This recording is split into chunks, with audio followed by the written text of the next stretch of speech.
dos ataques contra a Ucrânia. Em 3 dias de confrontos, quase 200 ucranianos morreram. Um tanque em alta velocidade cruza a pista e é jogado de frente contra um carro que vinha no sentido contrário. Meus amigos, é muito triste ver que a humanidade chegou de novo a esse ponto. Cenas como essa em países próximos da Europa não eram vistas desde a Segunda Guerra Mundial. Mas que a Rússia está atacando a Ucrânia, isso daí todo mundo já sabe. Agora, o que pouca gente está sabendo é que depois desse conflito, o barril do petróleo já chegou a alcançar $100. Os grãos mais básicos da alimentação mundial seguiram a mesma lógica. O trigo, por exemplo, já atingiu valores que não eram vistos desde 2012. E que a Rússia é o maior exportador de gás do mundo, você já sabia? E que os gasodutos que levam o gás da Rússia para a Europa atravessam a Ucrânia. Você sabia disso? Na conversa de hoje nós vamos falar sobre os efeitos econômicos desse conflito. Então se inscreve no canal e ativa as notificações. Meu nome é Jefferson Freire e se você quer entender melhor, assiste esse vídeo até o final.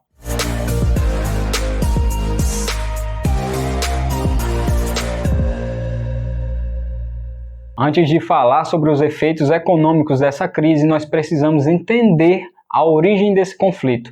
E muita gente anda explicando isso de uma forma muito difícil. Eu vou tentar trazer isso da forma mais objetiva possível para vocês. Imagina que 30 alunos cansados de serem zoados pelo valentão da escola decidem se juntar e fundar um grupo de autodefesa. Então eles declaram o seguinte: nós não mexemos com ninguém, mas se algum valentão mexer com um dos nossos membros, será considerado um ataque a todos os membros do grupo. E todos entram na briga. Na prática, essa é a OTAN, Organização do Tratado do Atlântico Norte, um grupo de até então 30 países que se autodefendem, entre eles Estados Unidos, França, Alemanha, Canadá, Itália e só por curiosidade o Brasil não é um membro da OTAN. Na época em que foi fundado, o objetivo era se proteger contra a União Soviética, até então liderada pela Rússia. Tá, beleza, então a OTAN existe, mas e daí? Bom, nos últimos anos a Ucrânia vem se aliando muito com a visão de mundo da Europa e ela vem demonstrando interesse em entrar para a OTAN. Ou seja, a Ucrânia quer ser mais um membro do grupo da escola para se defender do valentão. E adivinha só quem é o valentão da vez? A Rússia Acerto miserável.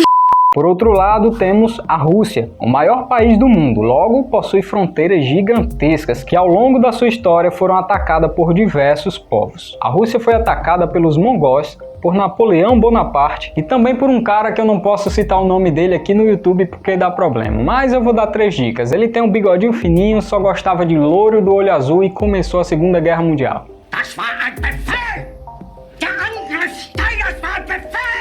Então a Rússia foi atacada várias vezes até entender que usar países vizinhos aos seus era uma boa estratégia para defender suas fronteiras. E a Ucrânia, que tem uma enorme fronteira com a Rússia, é usada até hoje como um tampão contra as tropas da OTAN. Mas se a Ucrânia conseguisse entrar para a OTAN, isso mudaria muito as coisas para a Rússia. Isso porque a OTAN poderia construir uma base militar na Ucrânia, ou seja, colocar mísseis que em minutos alcançariam qualquer cidade russa.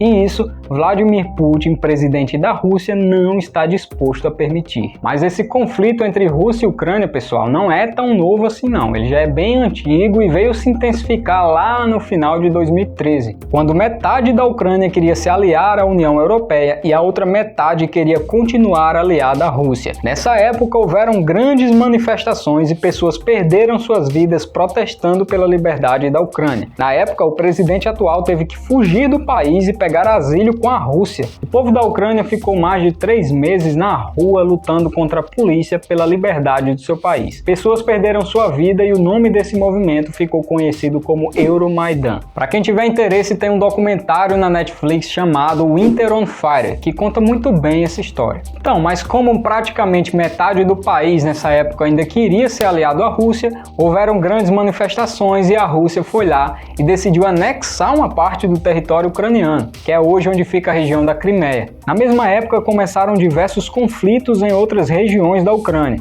que se declararam separatistas. Essas regiões formaram seus próprios exércitos e começaram a lutar contra o governo ucraniano. E agora, em 2022, o governo russo foi lá e fez a mesma coisa. reconheceu aquelas regiões separatistas de Lugansk e Donetsk como regiões separadas da Ucrânia. Então eles mandaram as tropas russas atravessarem a fronteira e lutarem contra a Ucrânia, causando toda essa confusão que estamos vendo hoje. Muita gente anda se perguntando se vai estourar uma terceira guerra mundial. E na minha opinião, é sim possível que aconteça caso algum país aliado à OTAN entre no conflito. E como a Ucrânia ainda não é um membro da OTAN, a Rússia decidiu atacar antes que ela se tornasse. Agora também não é porque não vai ter uma terceira guerra mundial que todo mundo não vai sofrer com os efeitos econômicos desse conflito entre a Rússia e a Ucrânia. Os Estados Unidos e diversos países da Europa já impuseram sanções muito duras à Rússia que vai a médio prazo destruir a economia russa, mas em contrapartida também vai prejudicar toda a economia mundial. A Rússia é o segundo maior exportador de petróleo do mundo, sendo responsável por praticamente 12% de toda a reserva de petróleo mundial. Sem o petróleo russo rodando na Europa e nos países da América, vai haver uma demanda por petróleo muito maior do que a oferta, e isso vai fazer com que a commodity se valorize muito. Para quem não sabe, o barril de petróleo é cotado em dólar, e o preço do nosso combustível aqui dentro do Brasil ele varia de acordo com que o barril de petróleo oscila no mercado exterior. Ou seja, se o petróleo vai ficar mais caro lá fora, os combustíveis vão ficar mais caros aqui no Brasil. E como praticamente tudo que é transportado hoje no Brasil é feito por caminhões que utilizam diesel como combustível, praticamente tudo vai subir de valor por conta da alta nos combustíveis. Essa cadeia de efeitos já é bem conhecida. Sempre que os combustíveis sobem no Brasil, o preço da comida, das roupas e de tudo acaba subindo também. Para quem quer entender melhor como se forma o preço dos combustíveis, eu vou deixar um vídeo aqui do canal onde eu explico detalhadamente a composição do preço no passo a passo de acordo com a sua produção. Então vai lá e dá uma conferida.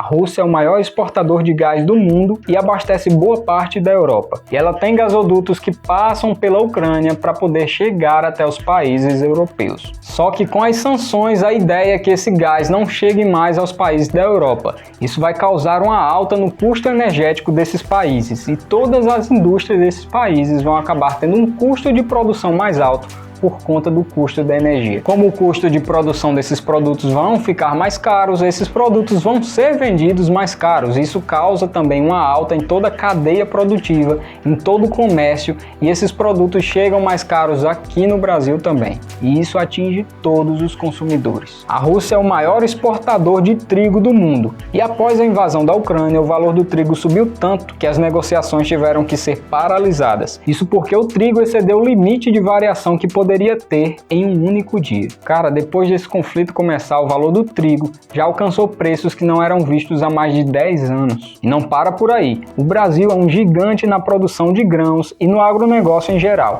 Só que 80% dos fertilizantes utilizados aqui no Brasil têm origem russa. Então, se os fertilizantes russos pararem de chegar no Brasil, nós também vamos ter uma queda na agricultura brasileira. Isso vai tornar com que todos esses vegetais e legumes se tornem mais caros. Agora, do ponto de vista de investimento, é muito comum a gente ver em situações como essa o dinheiro sair da renda variável e ir para a renda fixa. Isso porque os investidores estão buscando mais segurança em momentos como esses. Muita gente opta por comprar dólar e ouro nessas ocasiões, e realmente é uma boa ideia. As chances de dólar e ouro se valorizarem em cenários como esse são altíssimas. Agora, o ideal é que o investidor que quer fazer isso faça muito rápido e antes da maioria. Isso porque se ele esperar muito, vai acabar comprando dólar e ouro muito caro, e aí pode não compensar o investimento. Do ponto de vista de oportunidades para investidores, o que pode ser praticado agora é botar na cabeça que tem muitas empresas com boas ações e bem estabilizadas que vão perder valor apenas por um efeito comum do mercado. É um efeito de medo, as pessoas retiram dinheiro, mas aquelas empresas vão voltar a se valorizar assim que esse conflito se resolver. Então, para aqueles investidores que têm um capital de oportunidade separado, é muito importante saber aproveitar essas oportunidades. Escolher empresas sólidas que nós sabemos que daqui a pouco vai estar lá de novo com as ações lá em cima. Se esse é o seu caso, saiba que você pode sim encontrar muitas oportunidades de comprar ações de boas empresas por um preço muito baixo nessas ocasiões. Então vai lá e faz a sua pesquisa. Agora, sobre a guerra, se vai acontecer uma terceira guerra mundial, nós não sabemos. A única coisa que eu tenho certeza é que em caso de uma terceira guerra mundial, não existirão vencedores.